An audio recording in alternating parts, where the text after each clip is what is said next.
Welcome to our next session. இதுவரை ஆண்டவருடைய கிருபையினால 2 விதமான காரியத்தை நம்முடைய வாழ்க்கையிலிருந்து போராடி ஜெயிக்க நாம் சில ஆலோசனைகளை பெற்றுக்கொண்டோம். ஒன்று, பிரைட், நாற்றம் எடுத்த ஒரு குணாதிசயம்.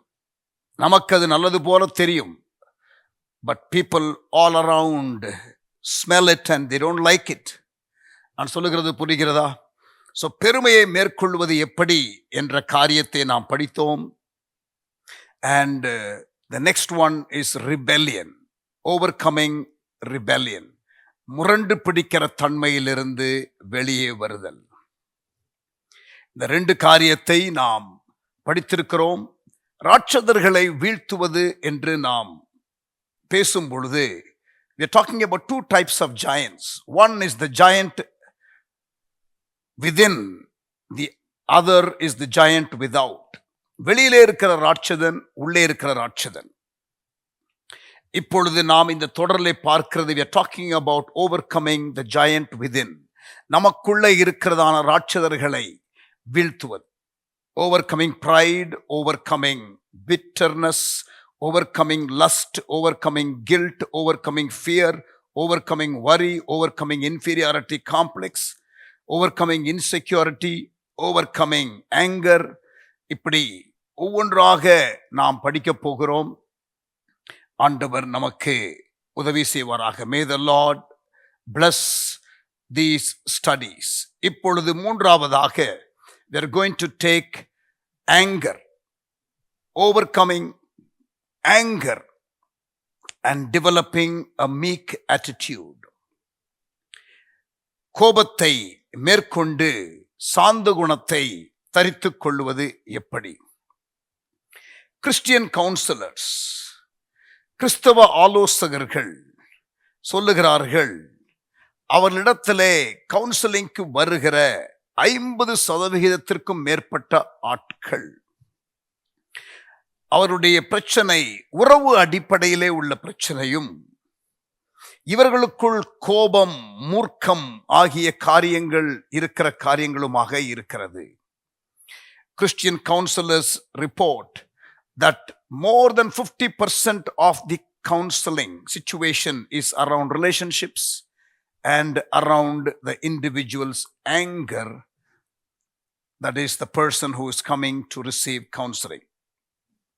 இந்த கோபம் என்ற காரியம், 2 விதமான கோபம் இருக்கிறது. righteous anger, unrighteous anger. நீதியாய் இருக்கிற கோபம், அநீதியாய் இருக்கிற கோபம். righteous anger. இயேசுவுக்கு கோபம் வந்ததா? Yes, he was angry in the temple. He overthrew the money changers table in the temple. தேவாலயத்தில் அவர் காசுக்காரர்களுடைய பலகையை அவர் தூக்கி எறிந்தார், அவர் கவிழ்த்து விட்டார். See, this is anger, but this is righteous anger. எந்த கோபம் நமக்கு allowed, எந்த கோபம் allowed இல்லை. ஆகவே hopefully இந்த 2 செஷன்ஸ்ல we will be able to look at it in detail. I will give you references. கோபப்பட்டாலும் பாவம் செய்யாதே என்ற ஒரு வசனம் உண்டு. சூரியன் அஸ்தமிக்கிறதற்கு முன்னதாக உன் கோபம் தனிய கடவது என்று வேதம் சொல்லுகிறது. Although you get angry, do not sin. Let your anger subside even before the sun comes down. So there is that element of anger that is allowed. So let us explore, let us study, let us look at the scriptures. வேத வசனத்தின் அடிப்படையில் நாம் பார்க்கலாம். Anger is a universal problem. கோபம் என்பது முழு உலகத்திலும் இருக்கிற ஒரு பிரச்சனை. இது ஒரு வயது வரம்பை உடைய மக்களுக்கு இருக்கும் என்று சொல்ல முடியாது. ஒரு குறிப்பிட்ட கலாச்சாரத்திலே இருக்கும் என்று சொல்ல முடியாது. ஒரு குறிப்பிட்ட இனத்திலே இருக்கும் என்று சொல்ல முடியாது. ஒரு குறிப்பிட்ட வருமான அந்த பிராக்கெட்ல இருக்கிறவர்களுக்கு இது வரும் என்று சொல்ல முடியாது. இது சமுதாயத்தில் ஸ்டேட்டஸ் பொறுத்து இருக்கும் என்று சொல்ல முடியாது. கல்வி அறிவு எந்த அளவுக்கு இருக்கிறதோ அதை பொறுத்து என்று சொல்ல முடியாது. இது எல்லாருக்கும் வரக்கூடிய ஒரு பிரச்சனை. இந்த கோபத்தை நாம் சரியாக கையாளாவிட்டால் unresolved anger is one of the chief factors to destruction of marriages, breakdown of families and the weakening of communities. In fact, இந்த காரியத்தை நாம் எல்லா கேரக்டர் ப்ராப்ளத்திற்கும் நம்ம சொல்லலாம்.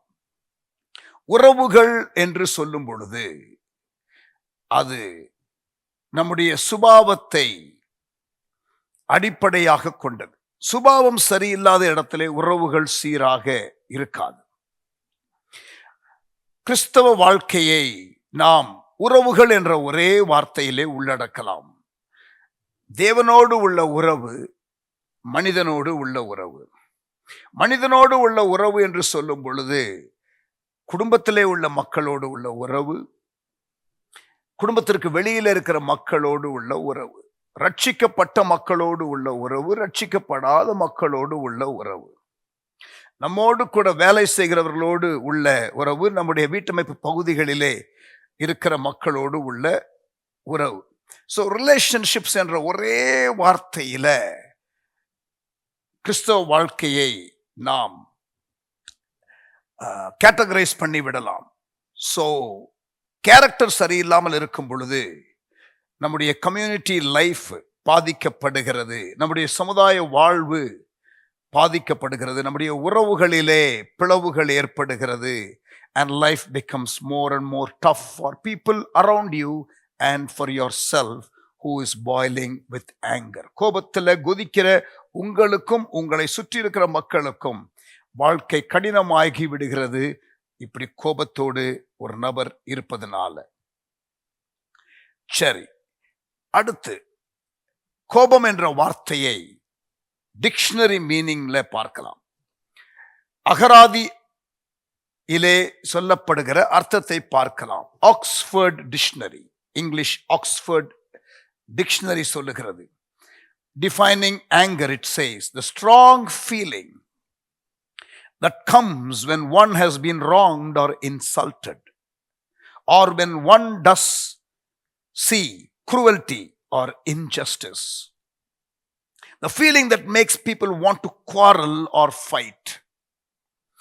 இது ஆங்கில அகராதியில எப்படி சொல்லப்பட்டிருக்கிறது என்றால், பொங்கி எழும் ஒரு உணர்வு. அது எப்படி வருகிறது, எதனாலே வருகிறது என்றால், ஏமாற்றுதல், குற்றப்படுத்துதல், அவமானப்படுத்துதல் போன்ற காரியங்கள் வெளியாகும் பொழுது இந்த உணர்வு பொங்கி எழுகிறது.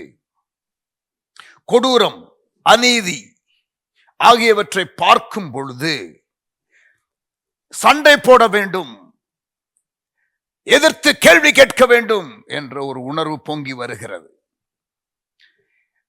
சார்ல்ஸ் ஸ்விண்டால் என்று சொல்லக்கூடிய ஒரு ஆங்கில பைபிள் டீச்சர், அவர் சொல்லுகிறார், anger is an emotional reaction of hostility that brings personal displeasure either to ourselves or to someone else. நமக்கோ அல்லது பிறருக்கோ ஒரு அசௌகரியம் உண்டாக்கும் ஒரு உணர்வு, ஒரு உள்ளுக்குள்ளே நமக்கு பொங்கி எழுகிற ஒரு உணர்வு, நமக்கு பிடிக்காத ஒரு நிகழ்வு நடக்கும் பொழுது வருகிற ஒரு உணர்வு என்று அவர் சொல்லுகிறார். நான் ஆரம்பத்தில்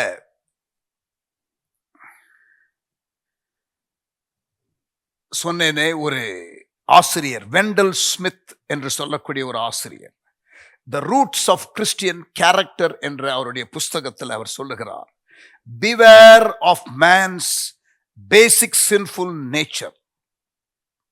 He tends to react to life situations in selfish anger. சுயநல கோபம் என்று அவர் சொல்லுகிறார். மனிதனுடைய இந்த பாவ சுபாவத்தை குறித்து எச்சரிக்கையாய் இருங்கள். இவன் வாழ்க்கையிலே ஏற்படுகிற சூழ்நிலையின் நிமித்தம் சுயநல கோபத்தினாலே பொங்கி எழுகிறான். அவனது உரிமைகள் மீறப்படும் பொழுது, when his rights are violated or when something keeps him from fulfilling his selfish desires, அவனுடைய சுய விருப்புகள், ஆசைகள் நிறைவேற்றப்பட முடியாமல் கட்டுப்பாடுகளை கொண்டு வரும் பொழுது அவன் ஆத்திரப்படுகிறான். This is the root problem of murder and war. இரண்டு தேசங்களுக்கு இடையே யுத்தங்கள் வருவதற்கு காரணம் என்ன? இதுதான். This is the reason why there are wars. கொலை, யுத்தங்கள். Anger is very dangerous. ஆங்கர்ங்கிற வார்த்தைக்கு இங்கிலீஷ்ல முன்னால டி என்ற ஒரு எழுத்தை சேர்த்து கொண்டால் it will read danger. It is a dangerous emotion. இது ஒரு பொல்லாத ஒரு உணர்வு, ஒரு ஆபத்தான ஒரு உணர்வு. இந்த கோபப்படுகிற மனிதர்கள் மிகவும் பெரிய பாதிப்பை ஏற்படுத்தக்கூடியவர்கள். Anger can be very dangerous and harmful. மற்ற உறவுகளை பாதிக்கக்கூடிய ஒரு காரியம். உன் சகோதரன் மேல உனக்கு இந்த கோபம் இருந்தால் நீ போய் முதலாவது அதை சரிப்படுத்தி விட்டு அதற்கு பிறகு நீ காணிக்கை செலுத்து என்று இயேசு தன்னுடைய மலை பிரசங்கத்திலே சொன்னார். மத்தேயு 5:21-22. We won't read that. Matthew 5:21 and 22. Or maybe we'll just read it. மத்தேயு 5ஆம் அதிகாரம் 21-22 ஆகிய வசனங்கள்.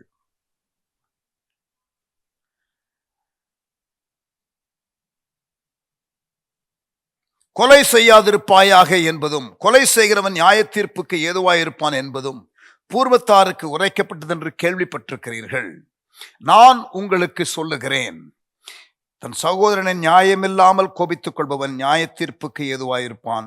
தன் சகோதரனை வீணன் என்று சொல்லுகிறவன் ஆலோசனை சங்க தீர்ப்புக்கு ஏதுவாயிருப்பான். மூடனே என்று சொல்லுகிறவன் எரி நரகத்திற்கு ஏதுவாயிருப்பான். 23ஆம் வசனம் வாசிக்கிறேன். ஆகையால் நீ பலிபீடத்தினிடத்தில் உன் காணிக்கையை செலுத்த வந்து உன் பேரில் உன் சகோதரனுக்கு குறை உண்டென்று அங்கே நினைவு கூறுவாயாகில். Verse 24.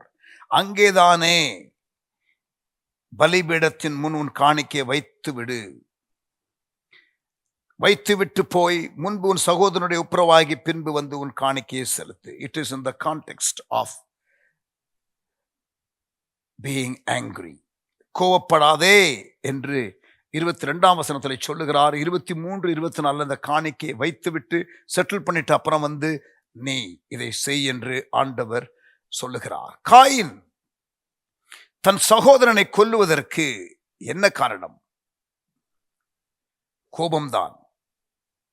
ஆதியாகமம் 4ஆம் அதிகாரம் 3-8 வசனங்கள். எரிச்சல் என்ற ஒரு வார்த்தை பயன்படுத்தப்பட்டிருக்கிறது.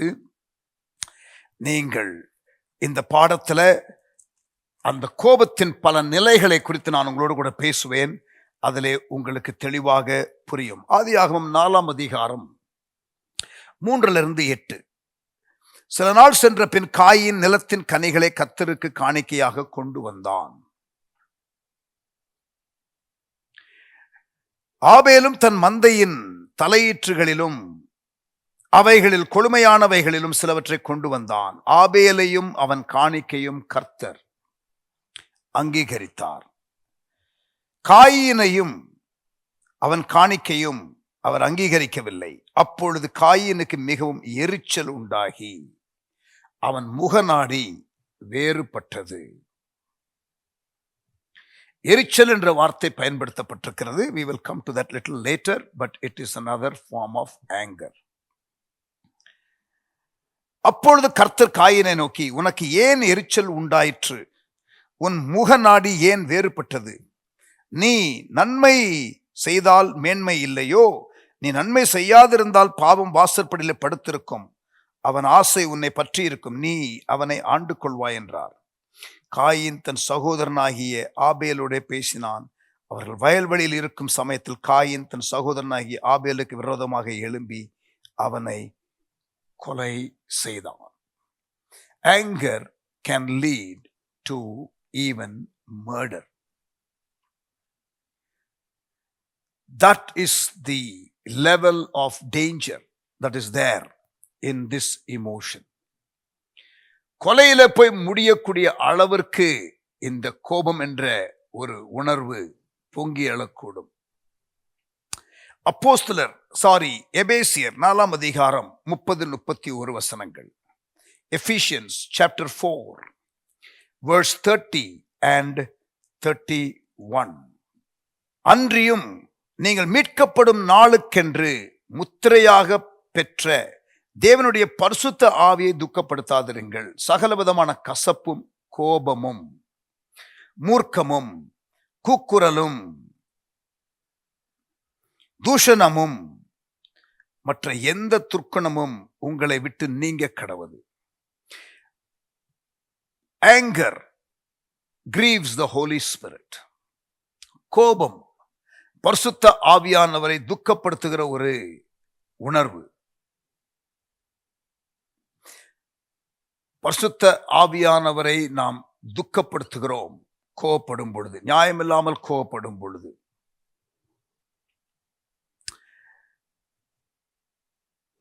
சபையிலே தலைவர்களை ஏற்படுத்தும் பொழுது,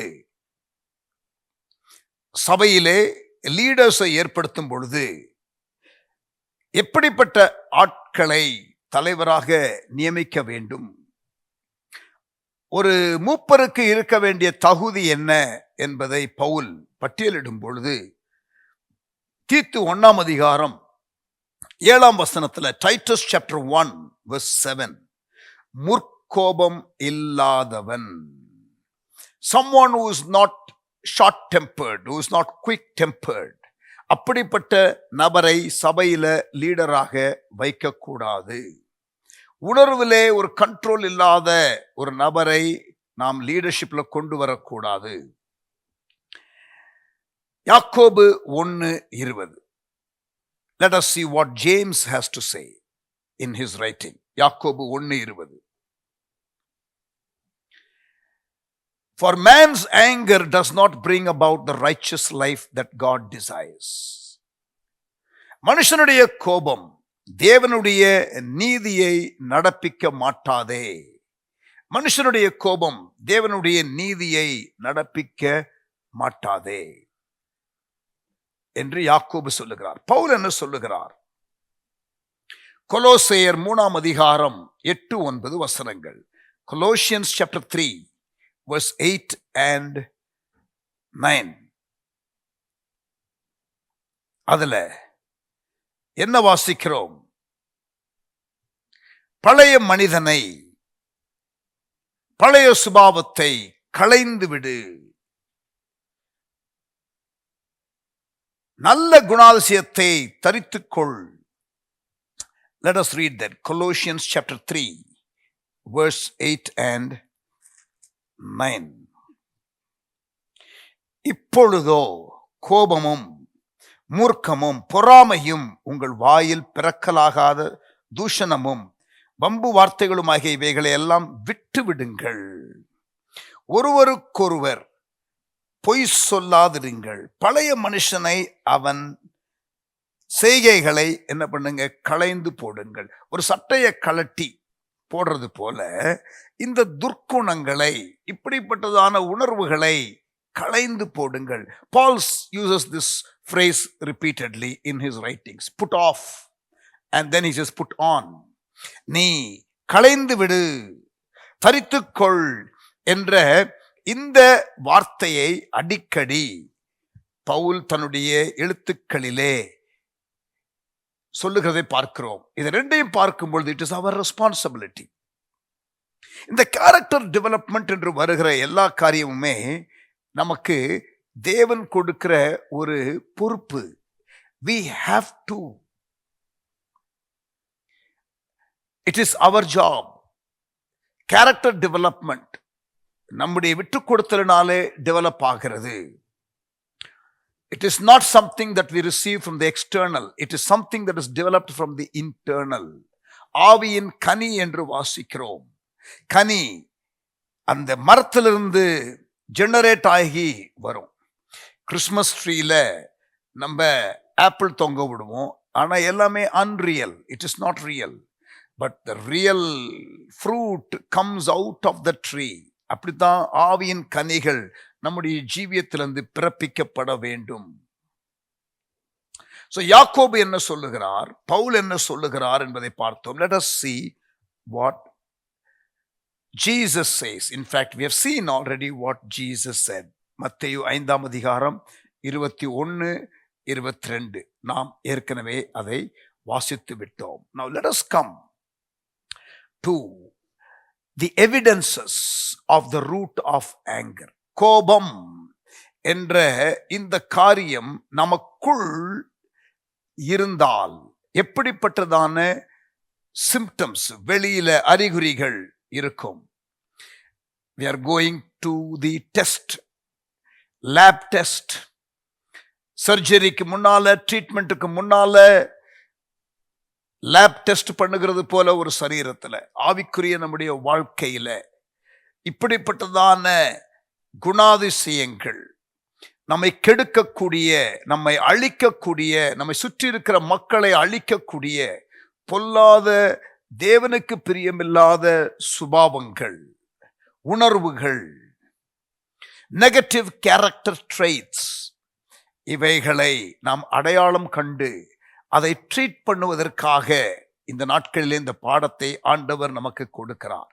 evidences of the root of anger. கோபம் என்ற இந்த உணர்வு உங்களுக்குள் இருந்தால் என்னென்ன காரியங்கள் உங்களுக்கு வெளியிலே தெரியும்? எரிச்சல், முன்கோபம், உணர்வுகளை அடக்க முடியாத ஒரு நிலை, temper tantrums, inability to control or contain emotions.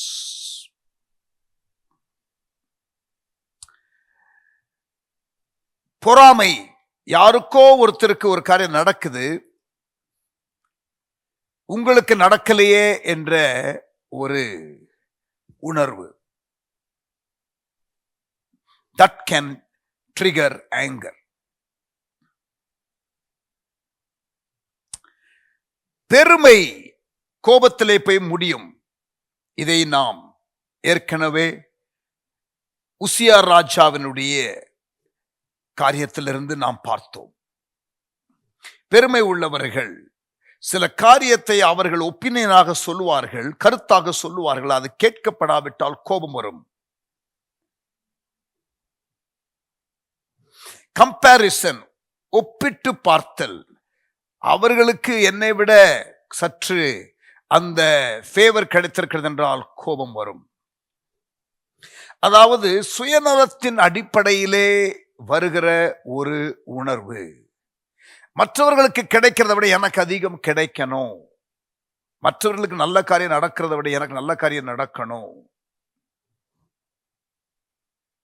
Sometimes இது ஏன் இப்படி நடக்குதுன்னு புரியாது, ஆனா அப்படி நடக்கிறதை பார்த்து கோபம் வரும். யார் மேல கோபப்படுறது? யார் மேலேயும் கோபப்பட முடியாது. ஏன்னா அவங்களுக்கு நல்லது நடக்குது, உனக்கு கெட்டது நடக்குது.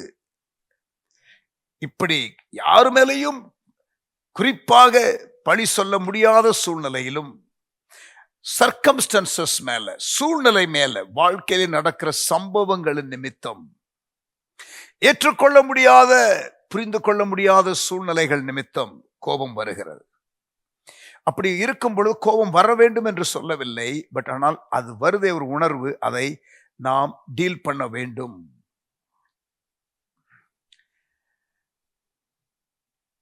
நீதிமொழிகள் 10ஆம் அதிகாரம் 19ஆம் வசனம். Proverbs chapter 10 verse 19.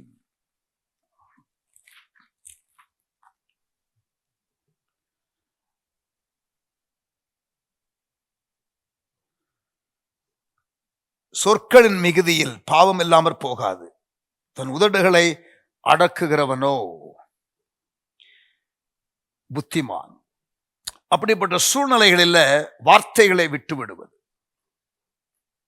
சமீபத்தில் ஒரு கவுன்சிலிங் சிச்சுவேஷன்ல ஒரு ஹஸ்பண்ட் ஒய்ஃப் கான்ஃப்ளிக்ட்ல நான் அங்க கேட்டுக்கொண்டிருந்தேன். ரெண்டு பேருடைய வியூஸும். The husband was very composed and very quiet, and the wife was pouring out her emotions, and she was using all kinds of words. அப்ப அதெல்லாம் கேட்டுக்கிட்டு கூட the husband was very quiet. எல்லாம் முடித்ததற்கு பிறகு அந்த ஹஸ்பண்ட் சொல்றாரு, pastor, this is the problem. அவசரப்பட்டு ஆத்திரப்பட்டு இப்படி வார்த்தைகளை விட்டுருவா. இதுதான் இவளுக்கு இருக்கிற பிரச்சனை. பாருங்க, இப்ப என்னென்ன வார்த்தைகளை பேசி இருக்கிறாள். இப்படித்தான் எப்பயுமே நான் அடிக்கடி அவளுக்கு சொல்லுகிற ஒரு காரியம், வார்த்தையை அளந்து பேசு, அவசரப்பட்டு வார்த்தையை விட்டு விடாதே என்று நான் திருப்பி சொல்றேன். ஆனா அவங்க சொந்தக்காரங்கள்லாம் சில நேரத்தில் பஞ்சாயத்து பண்ண வரும்பொழுது அவங்கெல்லாம் என்ன கேட்குறாங்கன்னா சொல்றாங்கன்னா, அவ அப்படித்தான் படபடன்னு பேசிடுவா, இந்த படபடன்னு பேசிடுவா அப்படின்னு நியாயப்படுத்துவது சரியல்ல. அது சரியில்லாத ஒரு சுபாவம். அதை நான் மாற்றிக்கொள்ள வேண்டும் என்ற எஃபர்ட்டை எடுக்கணும். முதலாவது அந்த டெம்பர் டான்ட்ரம்ஸ், அந்த எரிச்சல், அந்த முன்கோபம், அந்த உணர்வுகளை அடக்க முடியாத நிலை, வார்த்தைகளை விட்டு விடுவது. இரண்டாவது, ஆங்கிரி ரியாக்ஷன் டு அன்ஃபேர்னஸ். அநீதியை தாங்க முடியவில்லை. அதாவது இவங்களுக்கு நடக்கல, ஆனா அவங்க கண்ணு முன்னால ஒரு அநீதி நடக்கிறது, அதை அவர்களால் பொறுத்து கொள்ள முடியவில்லை. எனக்கு தெரியும் ஒரு சம்பவம். ஒரு குறிப்பிட்ட இடத்துல டிரைவர் வேலை செய்து கொண்டிருந்தார். நாங்கெல்லாம் ஒரே வாலிபர் குழுவிலே இருந்தோம். I was a youth leader and he was part of the youth fellowship. He was a young man, was married, his wife left him and he was single and he was with us. அப்பதான் ரட்சிக்கப்பட்டார். தற்கொலை செய்வதற்காக அடையாறுல இருக்கிற பாலத்துக்கிட்ட எம்ஜிஆர் நகர்ல இருந்து ஒரு நாள் நல்லா குடிச்சிட்டு நாளைக்கு சாகலான்னு சொல்லிட்டு நல்லா குடிச்சு போதையில பக்கத்துல அந்த ஆலமரம் இருக்கிற அருணாச்சலபுரம் என்ற ஒரு இடத்துல ரோட்ல விழுந்து கிடந்த பொழுது ஒரு விசுவாசி அவரை சந்தித்து ஆண்டவருடைய அன்பை சொல்லி அவரை ரட்சிப்புக்குள் நடத்தி சபைக்கு கொண்டு வந்தார். இன்றைக்கு ஒரு ஊழியக்காரராக, ஒரு பைபிள் டீச்சராக அவர் இன்றைக்கு இருக்கிறார், ஊழியம் செய்து கொண்டு இருக்கிறார். அந்த சகோதரனை குறித்து நான் பேசிக் கொண்டிருக்கிறேன். அவர் ஆரம்பத்தில் அப்படி ரட்சிக்கப்பட்டு சபைக்கு வந்தார். அவர் ஒரு டிரைவிங் வேலை செய்யக்கூடியவர். ஸோ என்னுடைய பாஸ்டர் ஒரு குறிப்பிட்ட ஒரு கிறிஸ்தவ ஸ்தாபனத்தில் அவரை வேலைக்காக அமர்த்தினார்கள். He went for work. அந்த வேலை செய்கிற இடத்துல சில காரியங்கள் அநீதியாய் நடக்கிறது. இவருக்கு அதுக்கு சம்பந்தமே இல்லை. There is no direct connection between his job and what was happening, but because it was happening in front of his eyes, அவர் கண்ணு முன்னால நடக்கிறதுனால அந்த காரியத்தை, அநீதியை அவரால் தாங்கிக் கொள்ள முடியவில்லை. அவர் அதை குறித்து இங்கும் அங்கும் மக்களிடத்திலே சொன்னாலும் அதிகாரத்திலே உள்ளவர்கள் அதை கேட்பதற்கு தயாராக இல்லை. ஒரு நாள் அவர் ஆத்திரத்துல அப்படியே சவுத்துல முட்டி முட்டி முட்டி முட்டி அவர் தன்னுடைய ஆதங்கத்தை கொட்டி கொண்டார். ஆனாலும் அந்த ஆதங்கம் போகவில்லை. கோபத்துல இந்த வேலை வேண்டாம் என்று சொல்லி தூக்கி எறிந்து விட்டு அவர் வந்து விட்டார். See, angry reaction to unfairness. அதாவது கோபப்படக்கூடாது அந்த சூழ்நிலைன்னு சொல்ல, பட் ஆனால் is not able to control. பொறுத்தது போதும், பொங்கி எழு அப்படின்னு சொல்லுவாங்கல்ல, அந்த மாதிரி பொங்கி எழுகிறது. Out of control emotions. மூன்றாவது, அதாவது பொறாமையினால, பெருமையினால, கம்பேர் பண்றதுனால, தனக்கு நடக்க வேண்டிய காரியங்கள் நடக்காததுனால பொங்கி எழுகிற ஒரு உணர்வு, சூழ்நிலை நம்ம கண்ணு முன்னால நடக்கிற அநீதி, அதை தாங்கிக் கொள்ள முடியாத ஒரு ரியாக்ஷனு, கண்ட்ரோல் பண்ண முடியாமல் போகிற கோபத்தை குறித்து பேசிக் கொண்டிருக்கிறோம். மூன்றாவது, மாற்ற முடியாத சூழ்நிலைகள், unchangeable circumstances. மாற்ற முடியாத சூழ்நிலைகளை பார்த்து உணர்வுகள் கொந்தளிக்கிற ஒரு நிலை.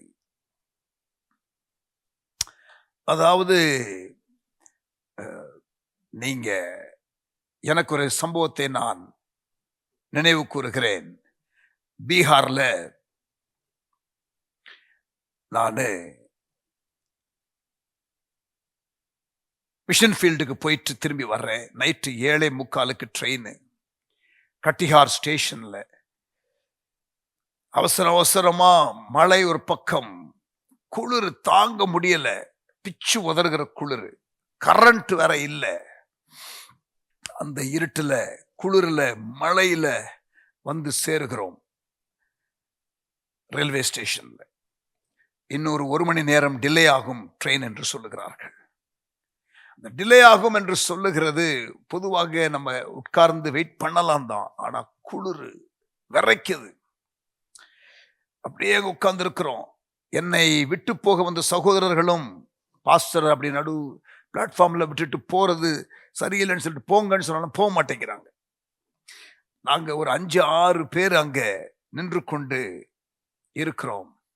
1 மணி நேரம் கழிச்சு போய் கேட்டா இன்னொரு 1 மணி நேரம் கழிச்சு வரும்னு சொல்றாங்க. இப்படியே ஒரு 5-6 மணி நேரம், அதாவது ஒரேடியா ஒரு 6 மணி நேரம் லேட்டா வரும்னு சொல்லியிருந்தா கூட பக்கத்துல ஏதாவது ஒரு ரூம் போட்டு கொஞ்சம் ரெஸ்ட் பண்ணியிருக்கலாம், அல்லது நம்முடைய பேஸுக்கே போயிட்டு கூட திரும்பி வந்திருக்கலாம். பட் அந்த குளிர்ல ஏகப்பட்ட மக்கள், அதாவது சிறு பிள்ளைகளை வைத்துக்கொண்டு வயதானவர்கள், அதாவது இந்த ரயில்வே ஸ்டாஃப் ஏன் இப்படி இருக்கிறாங்க என்று சொல்லி எனக்குள்ள பெரிய ஒரு அன்கன்ட்ரோலபிள் ஒரு கோபம் அப்படி எழுந்தது. But I have to say, அங்க உள்ள ரியல் கான்டெக்ஸ்ட் என்னவோ உனக்கு தெரியாது. ஒருவேளை போயிடலாம் 1 மணி நேரத்துலன்னு சொல்லி ஒருவேளை இருக்கலாம். What actually happens in the rail track or அந்த ரயில்வே கம்யூனிகேஷன் நமக்கு தெரியாது. So probably they are also not able to give you. But அது மாதிரி ஒரு மாற்ற முடியாத ஒரு சூழ்நிலைகள் இருக்கும் தெரியுமா? we are stuck in a situation. அப்ப யாரையாவது குறை சொல்லி நம்ம ஆதங்கப்படுகிறது. எல்லா சூழ்நிலையிலும் ஒரு அமைதியா, ஒரு சாந்த குணத்தோட, அதுல இருந்து நன்மை என்ன வரும்? What good can come out of this? இந்த சூழ்நிலையை எப்படி நம்ம அட்வான்டேஜா பயன்படுத்தி கொள்ளலாம்? இந்த நெகட்டிவ் சிச்சுவேஷனா இருக்கலாம். அப்படி ஒரு ட்ரஸ்ட், அப்படி ஒரு sovereignty of God, தேவனுடைய சர்வ ஆளுகையின் மேல ஒரு நம்பிக்கை இல்லாமல் ஆத்திரப்பட முடியும். 4வது ரியாக்ஷன், கிரம்பிளிங், முறுமுறுத்தல், புறங்கூறுதல், குற்றப்படுத்துதல், complaining and dissatisfied always. So இதெல்லாம் அடையாளங்கள்.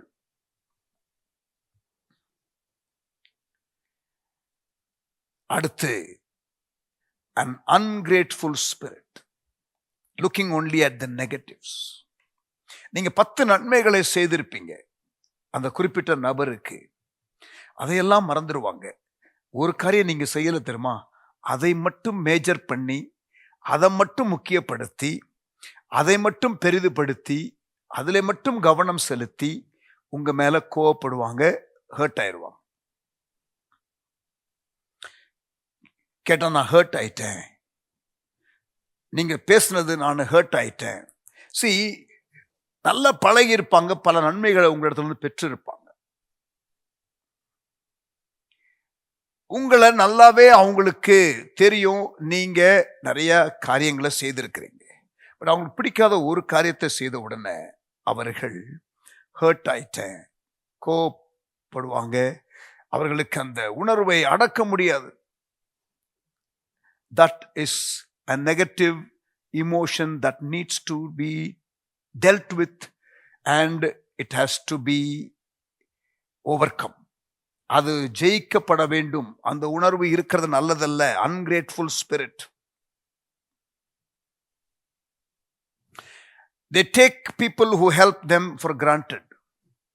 உதவி செய்கிற நபரை வாழ்க்கையில அவங்க உதவி செய்துதான் ஆகணும். இங்க பாருங்க, நான் இன்னொன்னு சொல்றேன், கவனிங்க.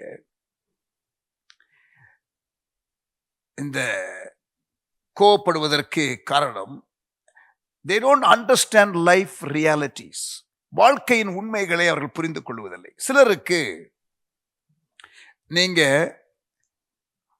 உதவி செய்வீங்க அல்லது ஒரு பிரிவிலேஜை கொடுப்பீங்க. நீங்க அந்த பிரிவிலேஜை கொஞ்ச நாள் கழிச்சு they will take it as a right. அதை உரிமையாக எடுத்துக்கொள்வார்கள். அந்த பிரிவிலேஜ் கொடுக்க முடியாத ஒரு சூழ்நிலை வரும் பொழுது அவர்கள் கோபப்படுவார்கள். Because they expect that to be given to them. ஒரு எக்ஸாம்பிள் சொல்றேன். கிறிஸ்மஸ் டைம்ல நாங்கள் யூசுவலா கிறிஸ்மஸ் கிஃப்ட் அல்லது போனஸ் என்று சொல்லுகிற ஒரு காரியத்தை கொடுக்க ட்ரை பண்ணுவோம். கிறிஸ்டியன் ஆர்கனைசேஷன்ல, ஃபேத் மினிஸ்ட்ரீஸ்ல sometimes it can be tough. We expect the individual to trust God and receive from God directly than through a system, but we try our best. நாங்கள் முடிந்தவரை கொடுக்க ட்ரை பண்ணுவோம். ஸோ பொதுவாக ஒரு 50% salary அல்லது even at times not even 50% ஒரு particular amount Christmas கிஃப்டா கொடுப்போம். சே ஒரு 12,000 ரூபாய் சம்பளம் வாங்குற ஆளா இருந்தா ஒரு 3,000 ஒரு 4,000. If we are doing well, we give 6,000, 50% of the money. இப்படி கொடுக்கிற பழக்கம். So people are used to it. அப்படிதான் பல வருஷங்களா நடந்துகிட்டு இருக்கு. ஒரு குறிப்பிட்ட வருஷத்துல ஆண்டவர் ஊழியத்துல அந்த பர்டிகுலர் 2-3 months ஃபைனான்சியல் ஃப்ளோ கொஞ்சம் நல்லா இருந்தது. This is something that happened about 13-14 years ago. 13-14 ஆண்டுகளுக்கு முன்னதாக. When my son Jaden was probably 2 years old, if I can remember that incident. அப்ப எங்களுக்கு ஒரு டிரைவர் வந்திருந்தார். அந்த வருஷம்தான் முதல் முறையா அவரு டிரைவரா சேர்ந்திருக்கிறாரு. அந்த வருஷம் தான் அவர் சேர்ந்தார். ஸோ எல்லாருக்கும் we decided to give 1 month salary as Christmas gift. ஒரு மாத சம்பளத்தை கிறிஸ்மஸ் கிஃப்டாக கொடுக்க தீர்மானிச்சிட்டோம். So he happened to be there for the first year and he got his 1 year. கூட ஒர்க் பண்ணல, ஒரு 10 months தான் ஒர்க் பண்ணியிருப்பாரு. Christmas gift. ஸோ எல்லாருக்கும் ஒரு மாதம் சம்பளம் கொடுக்கும்போது அவருக்கும் ஒரு மாதம் சம்பளம் கொடுத்தாச்சு. ரொம்ப சந்தோஷம், வெரி ஹாப்பி. ஆனால் சம்பளத்துக்கு சேரும் பொழுது கிறிஸ்மஸ் கிஃப்ட்னு ஒன்று கொடுப்போம்லாம் சொல்லலை. It was a surprise for him. He received it. The following year, அடுத்த வருஷம் அவ்வளவு கொடுக்க முடியல. மறுபடியும் எல்லாருக்கும் 50% கொடுக்குறோம். அந்த டைம் இவருக்கும் 50% கொடுக்குறோம். கிறிஸ்மஸ் கிஃப்ட் கொடுத்த உடனே எல்லா ஸ்டாஃபுமே பொதுவாக தேங்க்யூ பாஸ்டர்னு சொல்லுவாங்க அல்லது ஒரு சிரித்த முகத்தோடு காணப்படுவாங்க. அந்த கிஃப்ட் வாங்கின அந்த few days they'll be very happy because of the gift and some of them will express their thankfulness. Previous year in the 1 month Christmas gift salary 1 month salary gift கொடுக்கும் பொழுது the man was very happy. He was thankful to me so many times. The next yearல 50% கொடுக்கும் பொழுது அவர் 3 நாள் என்கிட்ட பேசவே இல்லை, ஐ கான்டாக்டே கொடுக்கல, அப்படியே ஒரு மாதிரி சாவு வீட்டில் இருந்த மாதிரி the man was. I asked him 3 days later, மணி என்னாச்சு, ஒரு மாதிரி துக்கமாவே இருக்கிறீங்களே, என்ன? இல்லை சார், ரொம்ப மனசு கஷ்டமா இருக்கு சார். என்ன மனசு கஷ்டமா இருக்கு சொல்லுங்க, என்ன மனசு கஷ்டமா இருக்கு? இல்லை சார், இந்த வருஷம் நீங்க கிறிஸ்மஸ் கிஃப்ட் குறைச்சிட்டீங்க சார் அப்படிங்கிறாரு. என் ஒய்ஃப் எல்லாம் ரொம்ப அப்செட் சார், வீட்டில் ரொம்ப கோவப்பட்டா சார். அவ I was wondering what's happening here. அப்பதான் எக்ஸ்பிளைன் பண்ணேன், ஆனாலும் அவருக்கு புரியல. ஐயா, எல்லா வருஷமும் ஆஃப் இயர் அல்லது ஆஃப் மந்த் சேலரி அல்லது அதை விட குறைவாக தான் கொடுக்குற பழக்கம். நீ வந்து அந்த வருஷத்துல பார்த்து ஒரு வருஷம் கொடுத்தோம், இது வரைக்கும் அப்படி முன்னால கொடுத்ததே கிடையாது.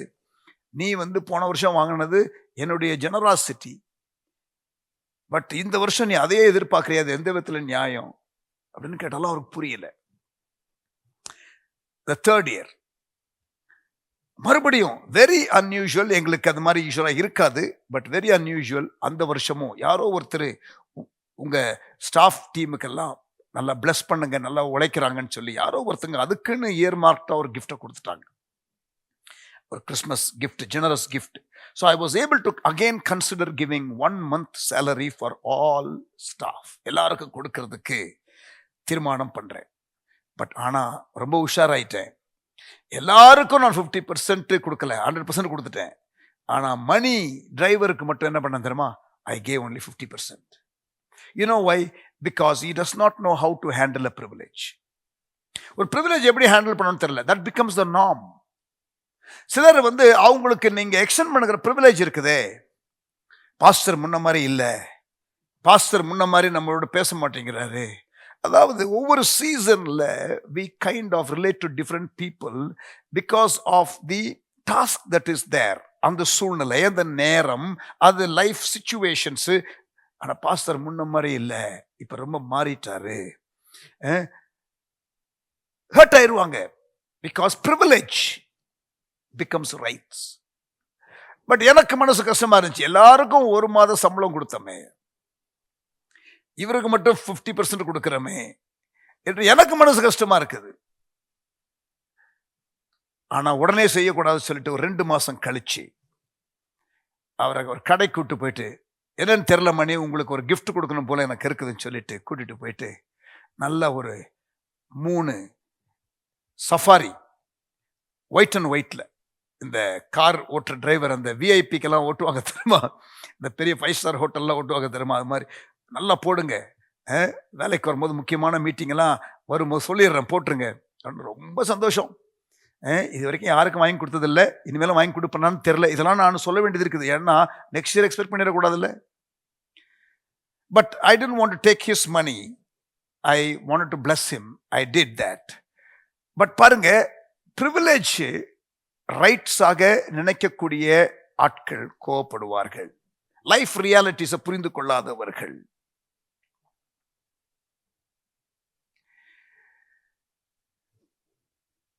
நீங்கள் செய்த 10 காரியத்தை மறந்து விடுவார்கள், நீங்கள் செய்யாத ஒரு காரியத்தை நினைவில் வைத்து காயப்படுவார்கள். Extreme sensitivity. இந்த தொட்டா சுருங்கின்னு சொல்லுவாங்க தெரியுமா, சில ஒரு செடி இருக்கும் இல்லையா, ஆமா,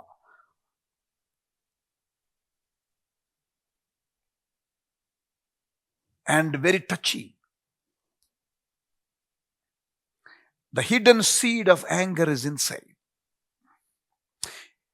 ஏதாயிலும் ஒரு வார்த்தை, ஏதாயிலும் ஒரு சொல்லு, ஜெனரலா நம்ம பிரசங்கம் கூட பண்ணியிருப்போம், அது வந்து அவர்களுக்கு தான் பேசணும்னு நினைச்சிருவாங்க. அப்படியே அவர்கள் கோவப்பட்டு கோவப்பட்டு கோவப்பட்டு லைஃப்ல இந்த மாதிரி எந்த சூழ்நிலைகளிலும் காயப்படக்கூடிய ஒரு நபர்களாக, hertz. They get hurt very easily, angry people, and they also hurt others. I repeat, hurting people will hurt others. You have to be very, very careful. Innondru, they make emotional decision and regrets later. அவசரப்பட்டு அவர்கள் தீர்மானம் எடுப்பார்கள். நான் சொன்ன தெரியுமா, ஒருத்தர் கோவத்தில் வேலை வேண்டாம் என்று தூக்கி எறிந்து விட்டு வந்தார். சிலர் அந்த கோவத்தில் ஒரு ரெசிக்னேஷன் லெட்டர் தூக்கி எறிஞ்சிட்டு போயிடுவாங்க. Then they will regret. We have seen many people like that. அவசர தீர்மானம். வேதத்துல நமக்கு இந்த கோபம் என்ற காரியத்தை கொடுத்து நிறைய சொல்லப்பட்டிருக்கிறது. பழமொழி ஒன்று இருக்கிற தமிழ்ல, ஆத்திரக்காரனுக்கு புத்தி மட்டு. என்னது? ஆத்திரக்காரனுக்கு புத்தி மட்டு. ஒரு முறை டாக்டர் பால் தினகரன் அவருடைய பிரசங்கத்துல சொன்னதே எனக்கு ஞாபகம் வருகிறது. Not now, probably about 25 years back, even could be longer than that. When Dr. Paul was probably about 28 or 29 years old. Marina Beach la Perenba Peruvalaala he is speaking. I was only around 25, 26 at that time. அந்த பேரன்பு பெருவிழாவில் உள்ள நான் இப்போ உட்கார்ந்துருந்தேன். அதில் பேசும்பொழுது ஒரு example கொடுத்தார். அப்படியே வேகமா கார் ஓட்டிக்கிட்டு வந்தேன். அப்படி வரும் பொழுது குறுக்க சட்டுன்னு ஒருத்தன் சைக்கிள்ல வந்துட்டான். எனக்கு பயங்கர கோபம். ஆனா நான் அதை கட் பண்ண முடியல. அங்க அவன் அப்படி கட் பண்ணி அந்த டிராபிக்குள்ள அப்படி உள்ள போயிட்டான். அந்த டிராபிக் லைட்டு கிட்ட நின்றுகிட்டு இருந்தான். எனக்கு அவன் மேல அவ்வளவு கோபம். சட்டுன்னு இப்படி உள்ள பாய்ஞ்சு வந்துட்டானே அப்படின்னு சொல்லிட்டு நல்லா அவனை திட்டணும்னு சொல்லிட்டு நான் காரை எடுத்துக்கிட்டு அந்த டிராபிக் லைட்ல அவனை எப்படி பார்த்துடலான்னு சொல்லிட்டு போனேன். கரெக்டா நான் போய் காரை நிப்பாட்டினேன். ரைட்ல அவன் நிக்கிறான். நான் என்னுடைய கார் ஜன்னலை திறந்து அவனை பார்க்கிறேன். அவனும் என்ன பார்க்கிறான். நான் நல்லா அவனை திட்டிடலான்னு சொல்லிட்டு என் வாயை திறக்கிறதுக்கு முன்னால அவன் என்ன பார்த்த உடனே பிரதர் பிரைஸ் தி லார்ட் அப்படின்ட்டான். இவர் ஒரு பிரீச்சருங்கிறது அவனுக்கு தெரியும். இவருடைய பிரசங்கத்தெல்லாம் பல இடத்துல கேட்டிருப்பான் போல இருக்குது. ஸோ இப்ப டாக்டர் பால் தினகரனை பார்த்த உடனே அவனுக்கு ரொம்ப சந்தோஷமா இருந்துச்சு. பிரைஸ் தி லார்ட்ன்ட்டான். சொல்றாரு, நான் அவன் மேல பட்ட கோபம் கொஞ்சம் நஞ்சம் கிடையாது. நல்லா திட்டிடலான்னு நினைச்சேன். ஆனா அவன் பிரைஸ் தி லார்ட்னு சொன்ன என்னால ஒண்ணுமே பண்ண முடியல அப்படின்னு சொன்னார். See, that was so nice of him to share something that he went through and he was able to publicly say that. பப்ளிக்கா ஒரு மீட்டிங்ல தன்னுடைய அந்த உணர்வை அன்னைக்கு அந்த பிரைஸ் தி லார்ட்னு சொன்ன உடனே கண்ட்ரோல் பண்ணிக்கிட்டதாகவும், இல்லாவிட்டால் 2ல் 1 அவனை பார்த்திருப்பேன், அன்னைக்கு திட்டிருப்பேன்னு சொல்லி அவரு வேடிக்கையாக சிரித்ததை நான் நினைவு கொள்கிறேன். We all can get into that. So let us watch out. இது ஒரு dangerous emotion.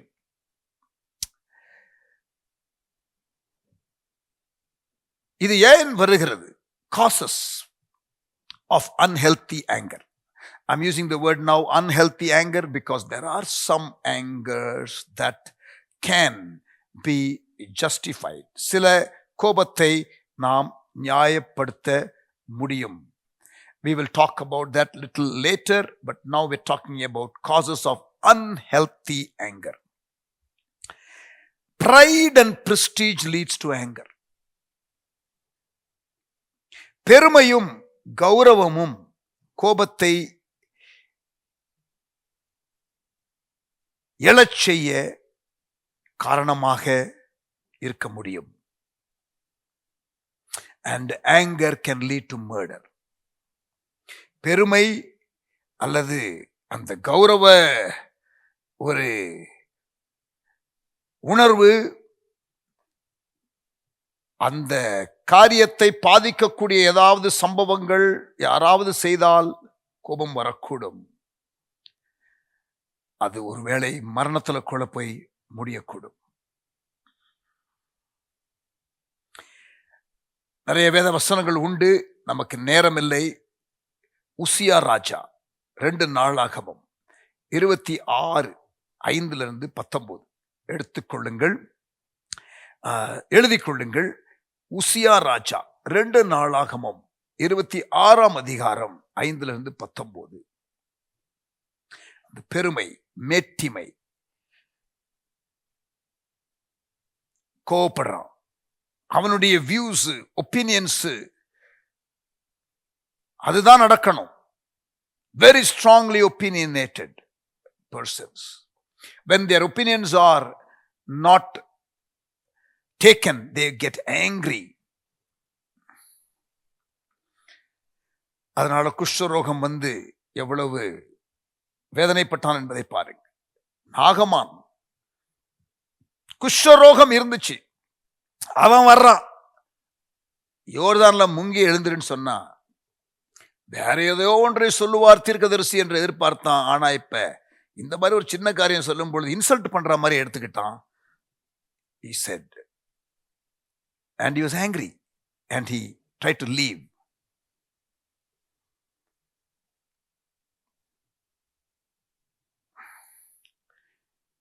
Anger when unexpected things happen. எதிர்பாராத ஒரு காரியம் நடக்கும் பொழுது கோபம் வருகிறது. அந்த கூட இருந்த வேலைக்காரன் தீர்க்கதரிசி ஒரு பெரிய ஒரு காரியத்தை செய்திருந்தால் அல்லது சொல்லி இருந்தால் செய்திருப்பீர்களே, இதுதானே சொல்றாருன்னு சொல்லி அவரை கூல் டவுன் பண்ணா. அதுக்கப்புறம் தான் மிரக்கல் நடக்குது. ஆனால் கோபப்பட்டான் என்பதை நாம் வாசிக்கிறோம். யோனா தீர்க்கதரிசி, யோனா 4ஆம் அதிகாரம் முதல் 4 வசனங்கள். அவனுடைய தீர்க்க தரிசனம் நிறைவேறலைங்கிறதுக்காக அவன் கோவப்படுறான்.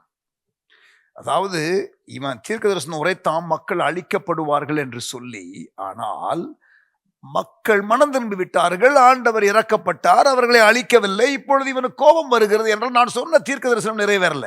அதாவது மக்களை குறித்த ஒரு கன்சர்ன் இல்லை. மை வே, மை ஈகோ, அதுதான் முக்கியம். ஆண்டவருடைய காரியம் என்ற அந்த பரந்த எண்ணம் இல்லாதவர்கள், சுயநலத்தில் இருக்கிறவர்கள், they get hurt. நான் பேசின செய்தி இப்ப என்னென்ன நினைப்பாங்க மக்கள், என்ன என்ன நினைப்பார்கள் என்ற காரியத்தை சொல்றதை நிறைய கேட்டிருப்பீங்க. சரி பாஸ்டர் நீங்க சொல்றது ரைட்டு, பட் ஆனா என்னென்ன நினைப்பாங்க மக்கள், நீங்க இந்த மாதிரி சொல்லிட்டீங்களே. See, they are so mindful, so conscious, so obsessed with self that they will get angry. சுயநலங்கிறதான் bottom line for all character flaws. So pride and prestige leads to anger. Jealousy leads to anger. பொறாமை. Coin ஆபேல், ஆதியாகமம் 4:5-6. சவுல் தாவீது, சவுல் கொன்றது 1000, தாவீது கொன்றது 10,000. கோபம் வந்துருச்சு, comparison, எரிச்சல் அடைகிறான், பொறாமை அடைகிறான். 1 சாமுவேல் 18ஆம் அதிகாரம் 8-9 வசனங்கள். 1 சாமுவேல் 18:8-9. 10 சீஷர்கள் 2 பேர் கேட்டாங்க தெரியுமா இயேசு கிட்ட, நாங்க உட்காரணும் வலது பக்கத்துல இடது பக்கத்துல. மற்றவங்களுக்கு ஏன் கோவம் வந்துச்சு? என்ன, heart of hearts, all 12 wanted to have that place. If you are selfish, when your contemporary succeeds, you get angry. If you are selfish and if your contemporary gets promoted, you get angry. When someone you don't like succeeds, you get angry. மத்தேயு 20ஆம் அதிகாரம் 20-24. ஆண்டவருடைய மன்னிக்கும் சுபாவத்தை அறிந்து கொள்ளாதவர்கள் கோபப்படுவார்கள். மூத்த மகன் இளைய மகன் வீட்டுக்கு திரும்பி வருகிறான். அப்பா அவனை மன்னித்து ஏற்றுக்கொள்கிறார். அப்பாவுடைய மன்னிக்கும் தன்மையும் புரியவில்லை. தேவனுடைய மன்னிக்கும் அந்த காரியத்தை குறித்த ஒரு ரெவலேஷன் இல்லை. Failure to understand the forgiving love of God on others. ஆண்டவர் மன்னிச்சிருவாரு, பட் நம்ம மன்னிக்க மாட்டோம். அவனுக்கு ஏதாவது ஒன்று நடக்கணும், அவனுக்கு தீமை நடக்கணும், அவன் செஞ்ச காரியத்திற்கு அவன் அழிஞ்சே போகணும், நான் அதை என் கண்ணால பார்க்கணும். See, all these things are people who have anger problem. லூக்கா 15ஆம் அதிகாரம் 27-28 வசனங்கள். இன்னொரு காரியம், causes of unhealthy anger. நீதிமொழிகள் 29:11. மனுஷனுடைய விவேகம் அவன் கோபத்தை அடக்கும். மனுஷனுடைய விவேகம் அவன் கோபத்தை அடக்கும். The discretion of a man makes him slow to anger. There is no wisdom, there is no discretion. ஒரு சூழ்நிலையில எப்படி இருக்கணுங்கிற ஒரு பக்குவம், முதிர்ச்சி, அந்த ஞானம் இல்லாத நிலை, இதெல்லாம் கோபத்திற்கான காரணம். கோபத்திற்கான அடையாளங்கள், கோபத்திற்கான காரணம் ஆகிய 2 காரியங்களை நாம் பார்த்தோம். The results of anger. the results of anger. கோபத்தின் விளைவுகள். காயின் கோபத்தினால தன் சகோதரனை கொலை செய்தான். ஆதியாகமம் 4:5-6. யோபு 5ஆம் அதிகாரம் 2ஆம் வசனம். கோபம் நிர்மூடனை கொல்லும். யோபு 19:29. மூர்க்கமானது பட்டயத்தினால் உண்டாக்கும் ஆக்கினையை வரப்பண்ணும். Wrath brings the punishment of the sword. Wrath kills the foolish man. யோபு 5:2, யோபு 19:29. அடுத்து நீதிமொழிகள் 14:17. முற்கோபி மதிக்கேட்டை செய்வான். He that is soon angry deals foolishly. ஞானம் இருக்காது. ஆத்திரக்காரனுக்கு புத்தி மட்டு. Proverbs 19:19. நீதிமொழிகள் 19:19. கடுங்கோபி ஆக்கினைக்குள்ளாவான். A man of great wrath shall suffer punishment. கடுங்கோபி ஆக்கினைக்குள்ளாவான். நீதிமொழிகள் 29:22. கோபக்காரன் வழக்கை கொழுவுகிறான். An angry man stirs up strife. மோசேக்கு கானான் பிரவேசம் இல்லாமல் போயிற்று. எண்ணாகம் 20ஆம் அதிகாரம் 7-8. பேச வேண்டிய இடத்துல கோபப்பட்டு கோலை வைத்து கண்மலையை அடித்ததினாலே அந்த கோபத்தின் behaviour, that angry behavior of Moses costed him the promised land. We can miss out on God's blessings, people of God, when we are angry. It is a very, very dangerous emotion now. Having studied the evidence of anger, the cause of anger, the result of being angry, கோபத்தின் காரணங்கள், கோபத்தின் அடையாளங்கள், கோபத்தின் விளைவுகள் ஆகிய காரியங்களை பார்த்த நிலையில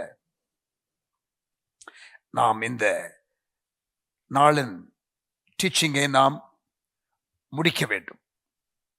இந்த செஷன் டீச்சிங்கை நாம் முடிக்க வேண்டும்.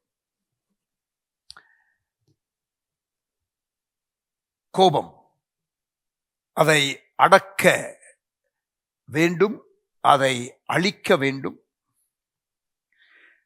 அது கட்டுக்கு மீறி போக விடாமல் அதை காக்க வேண்டும்.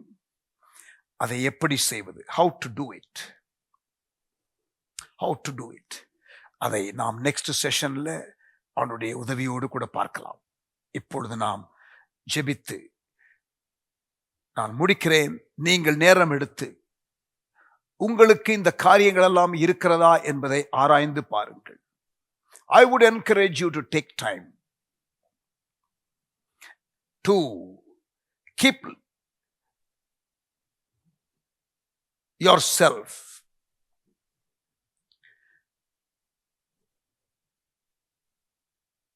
free from anger.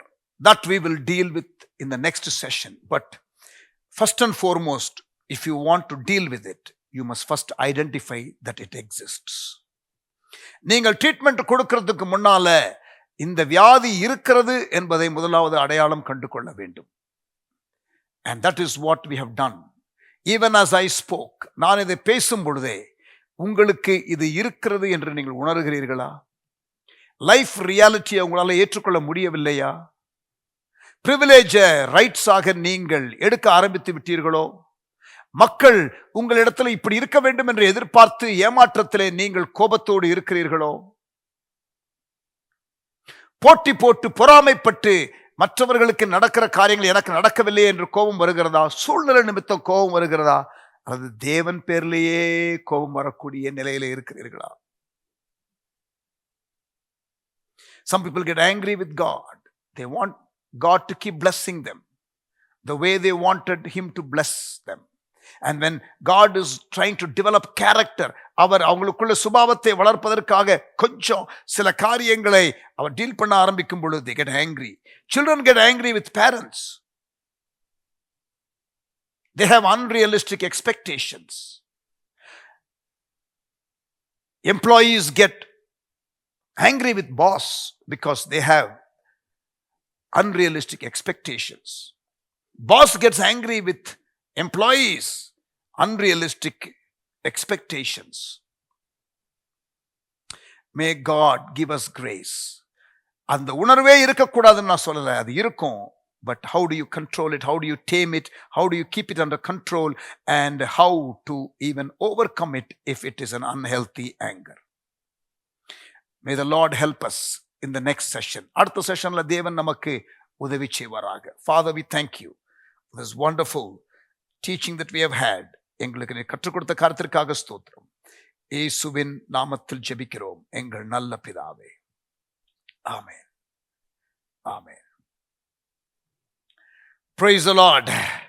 Trust what we did in this session helped you, and if you have identified you having shades of this emotion as we move into the next session, அடுத்த செஷனுக்குள்ள நம்ம கடந்து போகும் பொழுது எப்படி இதை மேற்கொள்ளுவது என்ற கருத்தை பேச ஆரம்பிக்கிறதுக்கு முன்பதாக நீங்கள் ஒரு தீர்மானம் எடுங்கள்.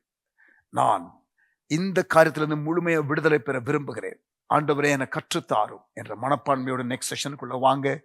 You will be blessed. God bless you. See you in the next session.